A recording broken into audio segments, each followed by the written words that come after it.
हमारे सहयोगी जॉनी देखिए, महिपाल ढांडा की तरफ से भी सख्त लहजे में कहा गया है कि अगर किसी भी स्कूल को लेकर अगर ऐसी शिकायत सामने आती है कि वो मनमानी कर रहे हैं, फीस में वृद्धि कर रहे हैं, बाधित कर रहे हैं अभिभावकों को कि इन्हीं निर्धारित दुकानों से आपको किताब खरीदनी है या यूनिफॉर्म सिलवाना है, तो उनके खिलाफ सख्त कार्रवाई की जाएगी।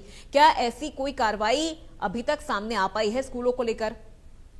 जी बिल्कुल बताना चाहूंगा कि हरियाणा बोर्ड के द्वारा आज से एक हफ्ते पहले सख्त कार्रवाई की गई थी, जिसमें कि कई स्कूल ऐसे मिले थे जो कि छुट्टी के बावजूद भी वहां खोले जा रहे थे और बच्चों को पढ़ा रहे थे। तो उनके खिलाफ सख्त कार्रवाई की गई थी और साथ साथ में यह भी कहा था कि जो प्राइवेट स्कूल होते हैं वो फीस को लेकर पेरेंट्स के ऊपर दबाव बनाते हैं। अगर ऐसा भी कोई स्कूल मिलता है तो उसके ऊपर भी सख्त जो कार्रवाई होती है प्रशासन के द्वारा वो की गई थी। और साथ साथ में कुछ पवन गुप्ता ने ये भी कहा था कि अगर कोई भी पेरेंट्स को किसी प्रकार से अच्छी तरह से बात करता हुआ नहीं मिला या फीस को लेकर दबाव मिला या कहें कि अगर जो किताबें वगैरह होती है उनको स्पेशल एक दुकान बताई जाती है, उसको लेकर अगर कोई भी स्कूल ऐसा मिलता है तो एक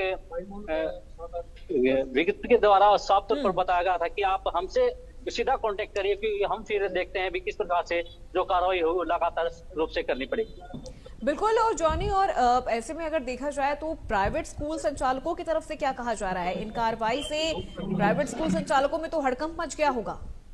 बिल्कुल बताना चाहूंगा जिस प्रकार से जो इनका प्रधान है उन्होंने कहा साफ तौर पर ये कहा कि जो निजी स्कूल है अगर कोई भी ऐसा स्कूल मिलता है तो वो जो इनके प्रधान है रामोतार शर्मा जी ने साफ तौर। चलिए सीधे रुक करते हैं सहयोगी जॉनी का। जॉनी देखिए, कॉलर्स हमें कॉल कर रहे हैं और कई ऐसे स्कूलों का जिक्र भी कर रहे हैं जो अभी भी ऐसे कई स्कूल हैं जो अभिभावकों को बाधित कर रहे हैं कि स्कूल के अंदर से ही किताबें खरीदे। जो किताबें बाहर 300, 400 या 500 तक रुपए की मिल जाएगी, वो स्कूल वाले दुगने रेट पर अभिभावकों को बेच रहे हैं।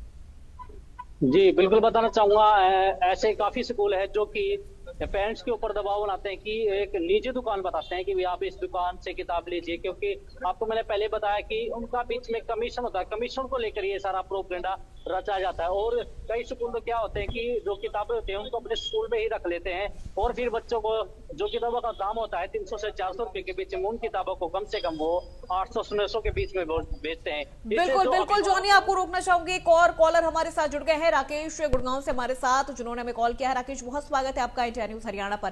क्या कहना चाहेंगे आज आप इस पूरे मुद्दे पर?